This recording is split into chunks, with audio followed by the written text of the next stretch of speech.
Hey everybody, it's DC here and welcome to the Daily Hack number 19?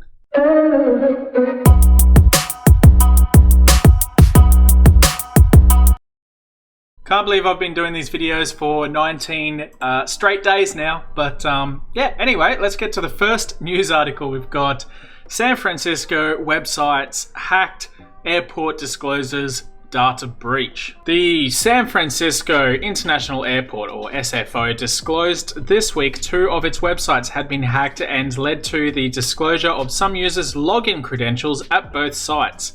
The attacks occurred in March and compromised were sfoconnect.com and sfoconstruction.com, both relatively low traffic websites. The attackers inserted malicious computer code on these websites to steal some users' login credentials. According to a message posted to both sites' homepages by the SFO's Airport Information Technology and Telecommunications Director, who probably got fired after this, users possibly impacted by this attack includes those accessing these websites from outside the airport network through Internet Explorer on a Windows-based personal device or a device not maintained by SFO. The notice goes on to state, it appears the attackers may have accessed the impacted users' usernames and passwords used to log on to those personal devices. The airport advises anyone who even visited either website using the Internet Explorer web browser outside of its managed network to change a device's passwords used to log into the endpoint hardware. Additionally, SFO representatives forced a reset of all SFO-related email and network passwords on Monday, March 23, 2020. It also said the malicious code was removed from the affected websites. The site sfoconstruction.com is dedicated to SFO construction projects and is a clearinghouse for outside third parties interested bids and contracts tied to work related to the airport. The second compromised site, sfoconnect.com, is an information hub for airport employees to find up-to-date airport security news tied to badges and ground transportation. So yeah, not a massive story, I guess, but yeah, pretty big. The next article is Apple and Google team together on a coronavirus tracking, which has sparked lots of privacy fears. Apple and Google are teaming up to launch technology that traces the spread of coronavirus via apps for iOS and Android users. Despite the company's insistence that privacy will be of utmost importance, some in the security space remain wary of data privacy concerns around the newly announced technology. Apple and Google, who are the 2 biggest data miners of people's personal information, plan to use decentralized Bluetooth technology, which can be intercepted, in smartphones to help users track whether they have been exposed to someone who has tested positive for the virus, also known as contact tracing.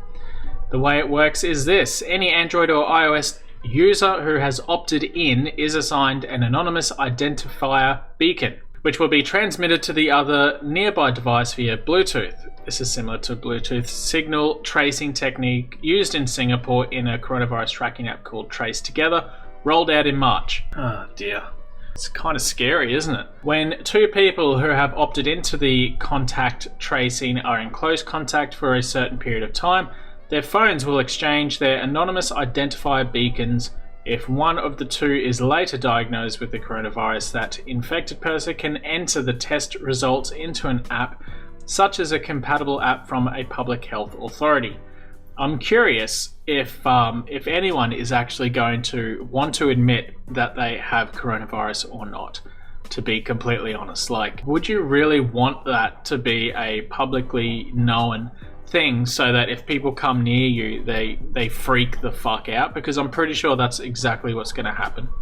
I'll leave the rest of this article in the description for you guys to read over, but I have massive concerns about privacy here and what Apple and or Google are going to actually do with that information. The last news story here is new wiper malware impersonates security researchers as a prank. A malware distributor has decided to play a nasty prank by locking victims' computers before they can start Windows and then blaming the infection on 2 well-known and respected security researchers. I wonder who they are. Over the past 24 hours after downloading and installing software from what appears to be a free software and crack site, people suddenly find that they are locked out of their computer before Windows starts. When locked out, the PC will display a message stating that they were infected by Vitaly Kremez and Malware Hunter Team, who are both well-known malware and security researchers and have nothing to do with this malware. Full text of this MBR locker can be read below. Hello, my name is Vitaly Kremez. I infected your stupid PC.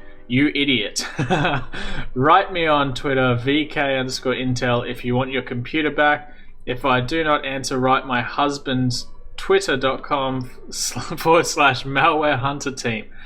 To protect your fucking computer in future, install Sentinel-1 antivirus. Okay.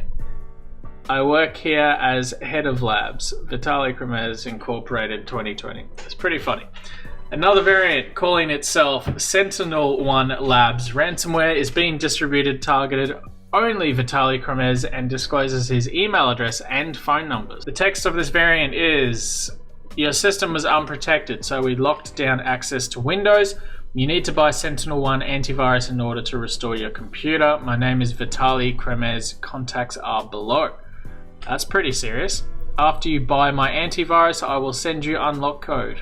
These infections are called MBR lockers, as they replace the master boot record of a computer so that it prevents the operating system from starting and displays a ransom note or other message instead. This type of infection is used in ransomware attacks such as Petya or as a destructive wiper to prevent people from accessing their files. In this particular case, it looks like a malware developer or distributor is trying to tarnish the name of Kremez and Malware Hunter Team and released this infection as a destructive prank. It is kind of funny, but yeah, it goes on to say how you can recover from it. I assume you can just pull that hard drive out of the computer and connect it into another one and rip the file straight off it, but you probably want to be careful with that, and I don't know if that's actually a solution or not. It's just a wild guess. Anyway, over to the leaderboards on tryhackme.com.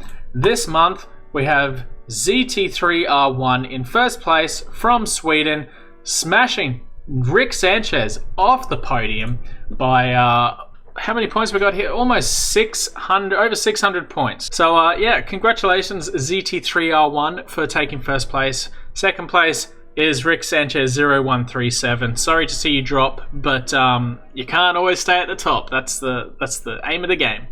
Nishnav in third place, Sismex73 in fourth place, and Free Soul in fifth place. We have an Aussie here, Threat Yodeling in a ninth place. Awesome, happy to see. Our friend of the channel, Wizard Alfredo, said to me the other day that he is a little bit busy and hasn't had a chance to play in any of these CTFs recently. So yeah, good luck in getting up there on the top. It's not easy these days. There's quite a lot of people playing. Yeah, I hope to see a friend of the channel. Maybe some of these guys in the top 5 or even the top 10 are friends of the channel and are watching these videos. So I hope so. If you are, let me know in the comments below. Over to the comments section of the last daily hack. We have one question here from Noganoy, also known as Neo Shaman. Says, on finding phishing sites, there was an old tool called URL Crazy that would find some for a specific name. Do you think finding a phishing site or backdoor that already existed, aka hacker left backdoor, would be worth telling for a bug bounty? Yes. Definitely. If you can find an old backdoor, even like dev sites that have access to production databases, which does happen a lot, that is definitely worth reporting on. To be honest, it's worth reporting on anything, even if you're not even sure if it's going to get you a bounty. It's not about that, it's about securing the environment. And yeah, by doing this is a really good way to build up your bug bounty profile. There's no other questions here, but Hoo-Ha Extreme did say Dakota State University is a school that he goes to, and it has an online and face-to-face option. Students come from around the world, one of the top 5 universities for cybersecurity, recommended by the NSA and DHS. So to whoever was asking that question in the last video about which schools are good ones, have a look at this comment here. I'm going to give him a like and a thumbs up for that comment because that's awesome. Anyway, that's all we have time for today. Thanks for joining me for yet another daily hack video. And yeah, of course, like, comment, subscribe, all the rest of it, and I'll see you on tomorrow's video. Thanks for watching.